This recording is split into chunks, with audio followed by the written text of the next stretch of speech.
Hay algo que me pasa muy seguido y que imagino que a muchos de ustedes probablemente también les pasa. Voy a asados con amigos o familiares y de repente surge alguna discusión que involucra convicciones muy profundas.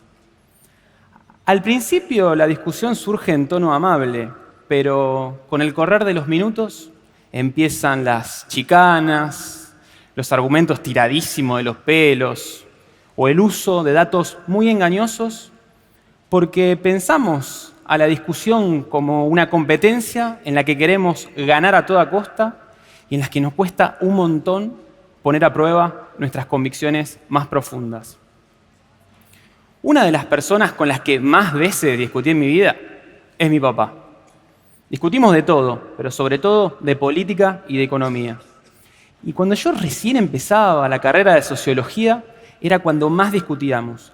Y yo me recalentaba en esas discusiones. Odiaba perderlas y, de hecho, la mayoría de ellas las perdía. Sin embargo, después de pasada la discusión, me quedaba pensando, ¿estaba bien lo que yo decía? ¿Era un disparate lo que decía mi papá? En muchos casos constataba que lo que decía mi viejo efectivamente era una pavada. Pero en otros tantos casos me podía darme cuenta que mi papá tenía razón en varios puntos, solo que en el medio de la discusión me costaba reconocérselo porque eso implicaba cuestionar mis creencias más firmes o, como ocurría en buena parte de los casos, porque hería mi orgullo propio. A continuación les voy a contar dos historias en las cuales los datos me ayudaron a cambiar de opinión. La primera tiene que ver con mi tesis doctoral que defendí en marzo pasado. Buscando algún tema sobre el cual investigar, surgió uno que era muy recurrente en las discusiones con mi papá. ¿Por qué hay países ricos y por qué hay países pobres? No se trata de una pregunta original, de hecho lleva décadas de discusión en las ciencias sociales. Pero a mí me interesaba ver si podía aportar algo propio.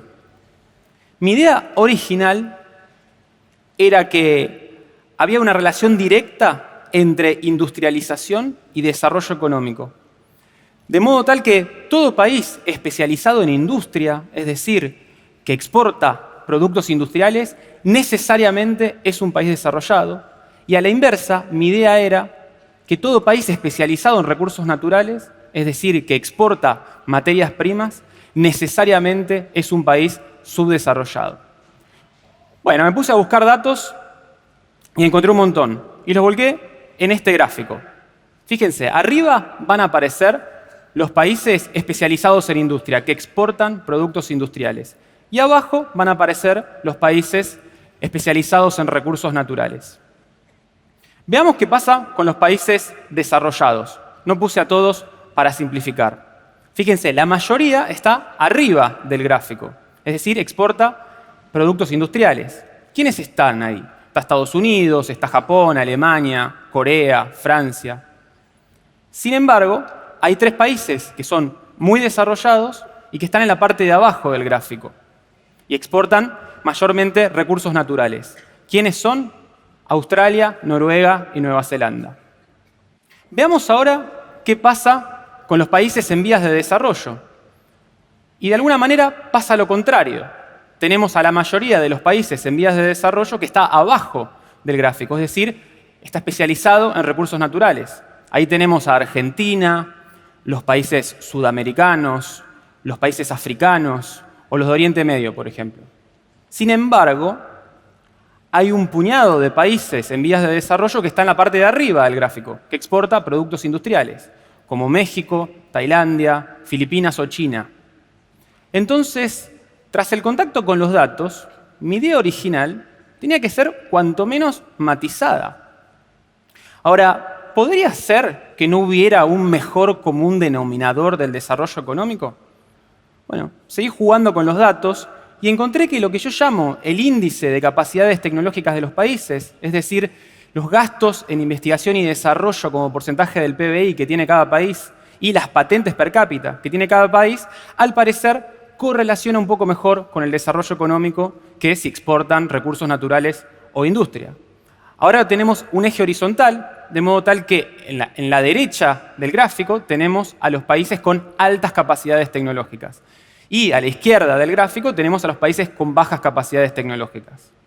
Los países desarrollados tienen altas capacidades tecnológicas y a la inversa con los países en vías de desarrollo, independientemente de que estén arriba o abajo del gráfico. Bien, esto es una foto de la actualidad. ¿Y qué pasa si adoptamos una perspectiva de los últimos 50 años, desde la década de los 60? Mi idea original era que había una única forma de ir hacia el desarrollo, que es partir de abajo a la izquierda del gráfico, es decir, del cuadrante sudoeste, e ir hacia arriba a la derecha, es decir, hacia el cuadrante noreste. Sin embargo, los datos me mostraron que hay diversidad de trayectorias posibles. Por ejemplo, Noruega en los años 60 estaba en el centro geográfico del diagrama, se fue primero para arriba, pero descubrió petróleo en los años 70, se fue para abajo y después para la derecha. Nueva Zelanda y Australia históricamente estuvieron por el corredor sur del gráfico, se fueron para la derecha. Japón, Estados Unidos o Alemania ya estaban en el cuadrante noreste en los años 60, se fueron más para la derecha.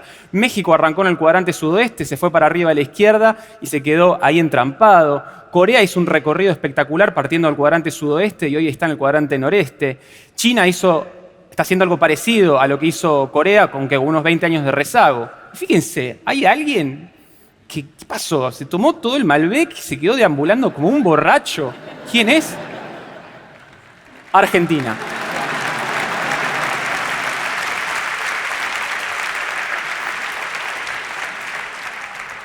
La segunda historia en la cual los datos me ayudaron a cambiar de opinión tiene que ver con mi hermano Pablo. Pablo me lleva 13 años y es quien me enseñó a leer cuando yo estaba en el jardín. De chiquito, Pablo era mi hermano preferido. Era muy cariñoso conmigo, a la vez que encarnaba lo cool de ser un periodista de rock. Cuando yo cumplí 13, Pablo pegó un viraje muy grande a su vida. Fue papá y se hizo Hare Krishna. De un día para el otro, yo tenía un hermano profundamente religioso que yo sentía como irreconocible y con quien me costaba horrores poder comunicarme. Odié la religión en mi adolescencia. No entendía qué rol cumplía en la vida de las personas y sentía que había abducido a mi hermano Pablo. Mucho tiempo más adelante yo estaba interesado en ver cuál es la relación entre el desarrollo económico de los países y la felicidad de sus habitantes. Mi idea era que a mayor desarrollo económico, mayor felicidad. Y bueno, me puse a buscar nuevos datos y a leer la literatura especializada y encontré que tal relación, si bien existe, y es importante, era bastante menos potente de lo que yo imaginaba originalmente. Y un ejemplo de eso es que América Latina, a pesar de los enormes problemas de violencia, atraso o desigualdades, es una región en donde los habitantes se autodeclaran de los más felices del mundo. Y amén de factores culturales, una posible razón detrás de eso es que en América Latina tenemos lazos sociales calientes en un entorno de relativo ejercicio de las libertades fundamentales. Hay mucho consenso entre los especialistas del bienestar subjetivo en que lazos sociales calientes tienen un impacto positivo en la felicidad de las personas. Y por lazos sociales calientes me refiero a lazos familiares, lazos con amigos, lazos religiosos o el sentirse parte de un todo más grande como puede ser la nación, una comunidad barrial, una comunidad religiosa, un partido político o un sindicato. Conocer estos datos me hizo cuestionar fuertemente el prejuicio que yo tenía hacia la religión. Religión viene del latín religare, que significa juntar fuertemente. En un mundo donde pareciera que estamos cada vez más excesivamente individualizados, la religión junta, crea lazo social y en ese sentido tiene un impacto positivo en el bienestar subjetivo de las personas. No es que me haya vuelto religioso, ni mucho menos. De hecho, sigo siendo agnóstico y tengo miles de críticas a los preceptos morales de la religión. Pero conocer estos datos me permitió entender cuál es el rol social que cumple la religión y, más importante aún, entender cuál es el papel que la religión cumple en la vida de mi hermano. Y a partir de ahí, cambiar fuertemente mi forma de vincular hacia él. No sé si a ustedes les pasa, pero pienso que cuando un dato va con lo que nosotros ya pensamos a priori, es cómodo y es gratificante.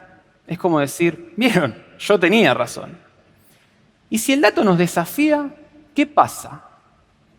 Bueno, a veces nos brota un instinto de defensa de decir, ese dato que me desafía está mal, es trucho y mi experiencia cotidiana lo desmiente día a día.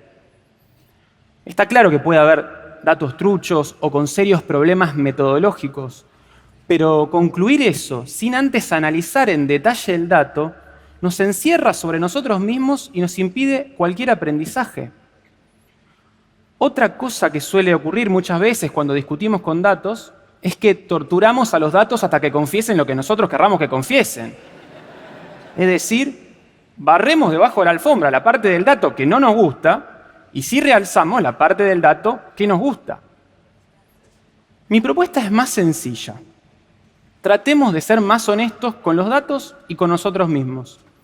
Y para eso me interesa remarcar un par de cuestiones. Por ejemplo, los datos no son la realidad. Son una simplificación que nos permite entender algunos aspectos de la realidad. Son una suerte de mentira útil, podríamos decir. Y el camino que va de la realidad al dato es lo que se llama metodología. Es la letra chica que tiene todo dato. Así como los alimentos tienen su cocina previa y su información nutricional, los datos tienen la suya y tenemos que estar bien al tanto de eso. Aún más, muchas veces los datos requieren de acuerdos sociales previos para ser construidos. Es decir, tenemos que ponernos de acuerdo en cuál es esa letra chica que está detrás del dato. Por ejemplo, en el caso de la pobreza. Pobreza significa estar debajo de un umbral mínimo de bienestar. Ahora, ¿cuál es ese umbral mínimo? ¿Es una canasta alimentaria de 2.000 calorías? ¿De 2.200 calorías? ¿Con qué alimentos? ¿Tiene otro tipo de cosas además de alimentos? ¿Cuáles? ¿Ropa? ¿Cloacas? ¿Un celular? ¿Un auto? En función de la decisión metodológica que tomemos, podemos tener cifras de pobreza radicalmente distintas. Y es clave que entendamos eso. De hecho, muchas veces en las discusiones nos comparamos con nosotros mismos en alguna variable a lo largo del tiempo o con otros países, y eso está buenísimo y hay que hacerlo, pero muchas veces no reparamos en que estamos comparando peras con manzanas, es decir, datos hechos con distintas letras chicas. Tenemos que estar muy seguros de comparar peras con peras. A modo de ejemplo, si un país define como petizo a todo aquel que mide menos de 1,50 y otro país define como petizo a todo aquel que mide menos de 1,60, si una persona mide 1,55, va a ser petizo en un país y no en el otro. Lo mismo pasa con la pobreza, en donde los umbrales mínimos de bienestar son muy diferentes entre países. En suma, como decía recién, si el dato va con lo que nosotros ya pensamos a priori, es cómodo, es gratificante. Y si el dato nos desafía y tras mirarlo una y otra vez se nos sigue riendo en la cara, ¿qué hacemos? Terminemos de comer el bife del asado en el que estábamos, tomémonos una ducha, investiguemos, tomémonos todo el tiempo que haga falta y capaz podamos concluir que perder una discusión también es ganarla. Muchas gracias.